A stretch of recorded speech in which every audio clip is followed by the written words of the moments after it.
the Labour Party has changed its mind once again and have now said they won't block an arrest warrant from ICC to Benjamin Netanyahu if one were to be issued. So Keir Starmer's Labour government has announced it will not issue a legal challenge against arrest warrants the International Criminal Court is seeking for Prime Minister Benjamin Netanyahu, who has been accused of war crimes committed during Israel's war in Palestine.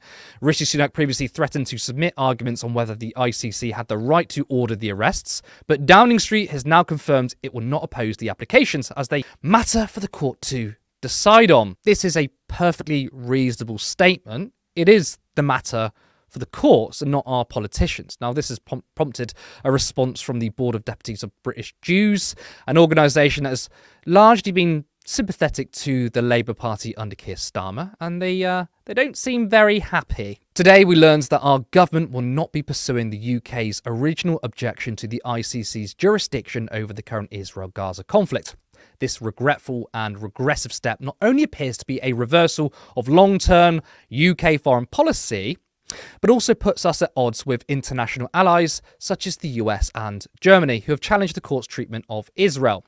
This decision comes at a time where many in the Jewish community are still assessing how this government will in practice stand by its words, delivered when in opposition, to support Israel's right to self-defense. It comes a week after the return of UK funding to UNRWA, despite significant outstanding concerns.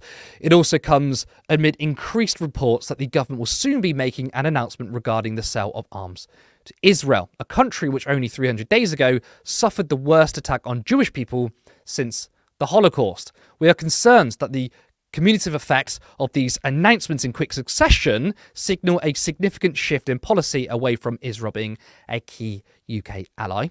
This would not only be a strategic error, but a moral one.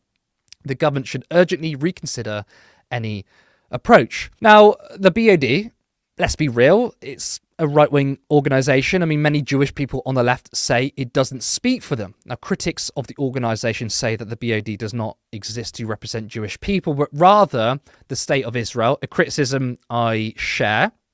And the BoD aren't the only ones. Labour Friends of Israel, a lobby group who have massively supported Keir Starmer, said this: the Netanyahu government has been a disaster for Israel and its security. However, the ICC chief prosecutor's case is morally suspect and legally dubious. It undermines international law, both when the chief prosecutor draws an equivalence between the actions of terrorists and those of democratically elected leaders, and when, in contravene of its remit, it launches cases against countries with robust, independent and fully functioning judicial systems. Israel's courts have previously tried and jailed the country's most senior leaders. They are already investigating allegations of serious misconduct relating to the war. It is right that these are investigated, and there is no reason to believe that Israel could not or would not investigate in this case. Sadly, the chief prosecutor has chosen quite deliberately not to provide it with that opportunity. The British government's desire to defend international law is laudable, but its decision today is deeply disappointing and will not advance that goal. More broadly, the chief prosecutor's actions do nothing to bring us closer to a ceasefire or a two-state solution. Ultimately, the only way to advance lasting peace between Israelis and Palestinians is through direct negotiations between the parties. Now, Lewis, I mean, what do you make of this announcement from the government? Notes that it wasn't too long ago that we covered Labour U-turning on this policy, and they've U-turned back in the space of, what, 3 weeks? Yeah, it's another flip-flop, flip-flop U-turn, whatever we're going to call them. We're probably going to have to change the name soon because we're going to get so bored of using the old word. Now, the original story that came out about Labour U-turning on it was only one story. I don't know how much legs it had. Maybe it was just whispers. Who knows? However, obviously they've now ultimately done the right thing. But again, what they're doing is the bare minimum, right? Because it is just following the international laws and conventions that we have signed up to. I think what's frustrated me with this is that, yes, they had a deadline of today to submit any legal challenge. If they really wanted to be proactive on this, if they really truly cared about the issue, if they wanted to signal to the group of people who have been the most unhappy with Labour and Keir Starmer on this issue, they could have maybe done this a week early, you know, just to signal, look, we're on top of this, we're ahead of this, we're not going to challenge this. Why leave it until, what's the date again today? The 26th of July. it's frustrating and it just makes no sense to me at all. But, you know, okay, let's take it as a positive step in the right direction.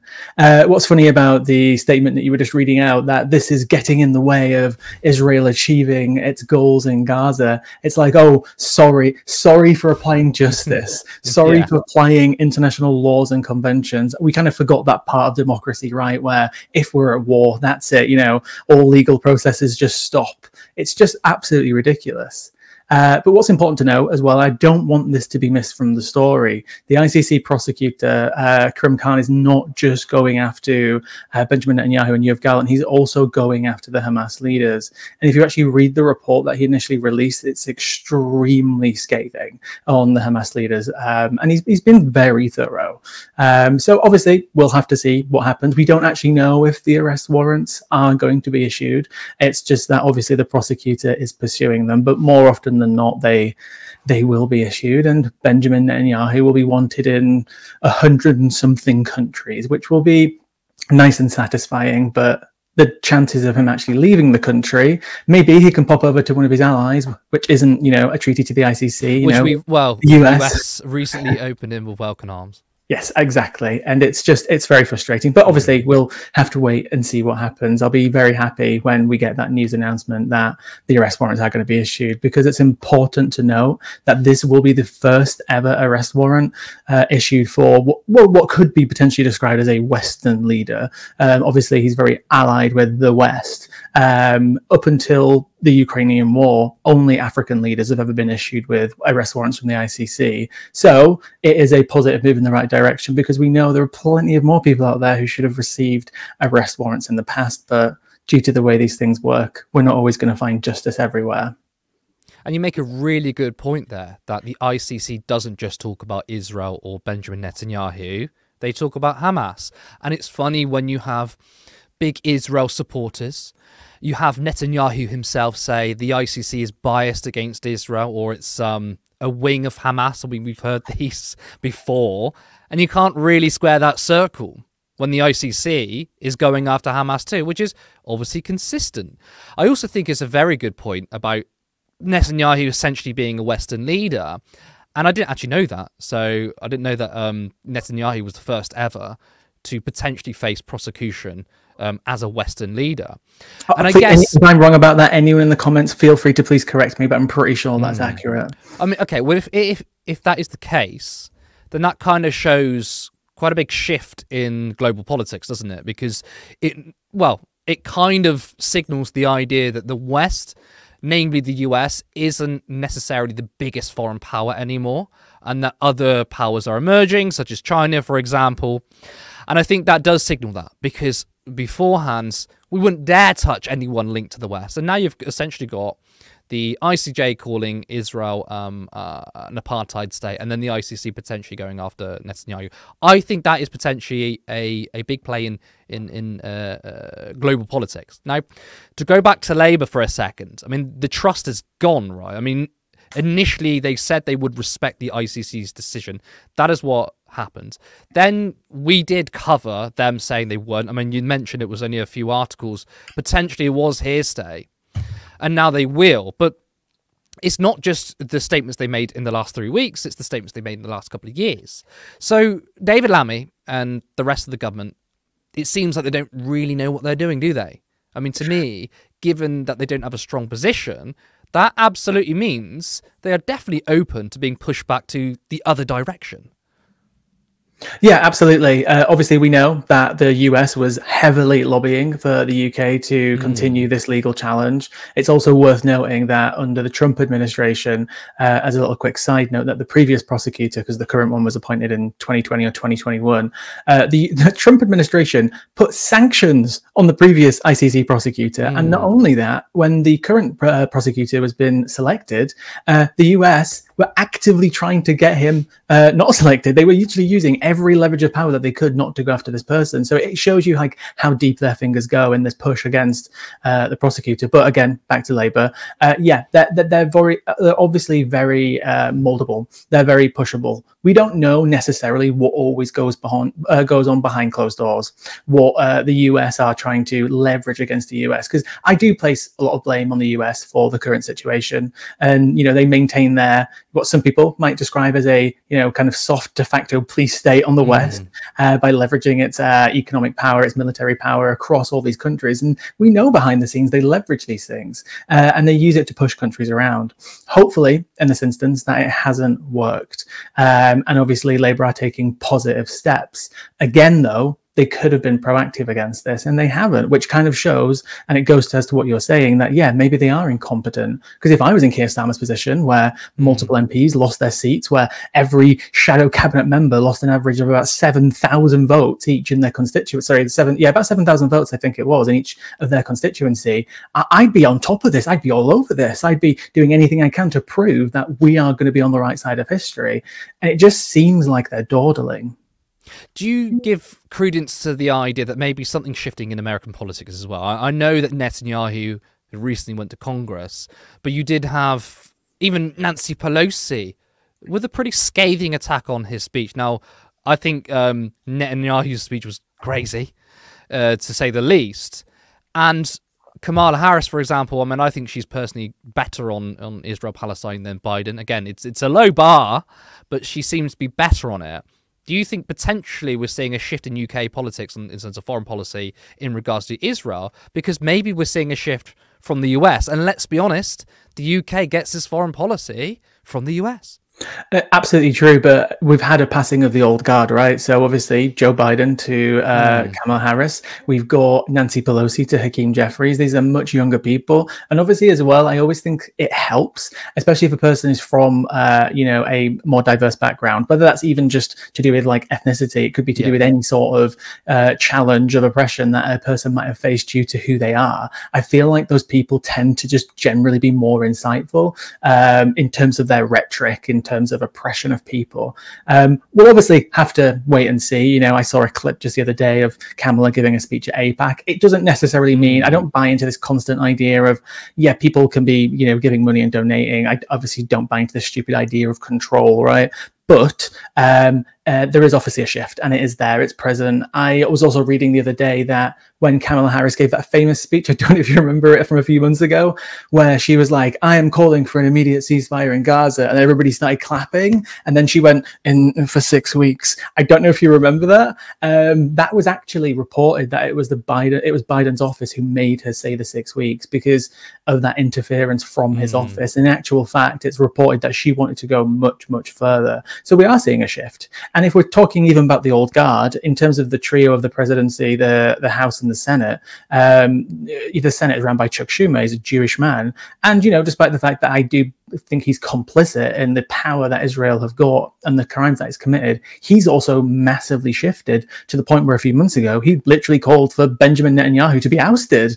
So, yeah, we are seeing a shift, and I'm very happy about it, but it still needs to go further. I want to get your thoughts on the BoD intervening. They've certainly been cheerleaders of the Labour right. Now it seems they're kind of out of favour with them. And why does the BoD get to say what the government should do? I mean, they, as far as they claim, represent Jewish people in the country, although they don't seem to represent all of them. But this has nothing to do with Jewishness. It is clearly an organisation that supports and lobbies on behalf of the State of Israel. This is a matter of foreign policy and the actions of a state, not a community of people. I'm absolutely blanking on what the acronym of BoD stands for because I'm so flustered. The Board of Deputies of Jewish... the Board of British Jewish... I can't get it. The Board of Deputies of British Jewish People. Excuse me. You caught me off guard there. And they obviously their statement earlier on, which I read out. I mean, they're saying that because the UK is supporting the ICC going after Netanyahu and Israel, they're trying to sort of say, well, this is, Jewish people faced their own 9/11 or the biggest assault on Jewish people since the Holocaust. And it's like, let's be clear here. What Keir Starmer and the Labour Party are doing is not going after Jewish people. It is going after... I mean, they're not even really going after anyone. They're just saying, we support the ICC if they go after Netanyahu. So Israel is a state, not a not a race of people. So why does the BoD get to intervene here? This is what frustrates me about this situation. When you actually look at the history of most of the systems or conventions that we have, whether it's the ICC to the ICJ to all the conventions that people are a party to the Geneva Convention, the Rome Statute, most of this is still born and related. They're all cousins of each other, and it all came after World War II. And I find it, I don't even know what words to use to describe. Could I go as far as use the word disgust, that some people would actually support going against the systems that were put in place to literally prosecute and protect against what happened to the Jewish people in World War II. And I find it to such a level of cognitive dissonance that I don't even know how to describe it. All of these systems have been put in place in light of what happened after World War II. Obviously, it's not just limited to the hate. I don't want to say the H-cost then. That's TikTok-friendly language for you there, because you can't say Holocaust on TikTok. You have to say H-cost. It's frustrating. They would undo these systems and go against these systems that are there to protect people and there to protect people's basic human rights. And that's why we created them. So I would look any person in the face. If it's a Jewish person who is saying, you know, the ICJ is anti-Semitic or the ICC is biased against Israel, they're following the laws that have all been built up and put in place over the last 70 to 80 years after the atrocities of World War II. And the people who survived that built these systems. Are you really going to go against them? I'm excited to say that Turn Left has significantly grown this year, and with that we've managed to produce far more ambitious content, interviewing high-profile people. We did a 12-hour live election show. There are multiple people behind Turn Left, but we are still working around our full-time work. But we would love it if this was our full-time. It means we could dedicate so much more and to bring even more ambitious content. So if you've been here from the beginning, or you've only recently become a viewer, if you like what we do, then you can help us out. Please like and share this video. Make sure you drop a comment. We want to hear your thoughts, we want to hear your feedback, and we desperately need more independent media. If you want to see a socialist media alternative thrive, then you could be part of that. So if you can, you could support us on Patreon for £3 or £5 per month, or any one-off donation. We can use that money to upgrade our equipment, to rent out a proper studio, and to start paying ourselves. This is only the beginning. Thank you for watching, and we'll see you next time. Patreon.com, Turn Left Media. Support independent media. Support social justice that's there on social media. Thank you, Turn Left.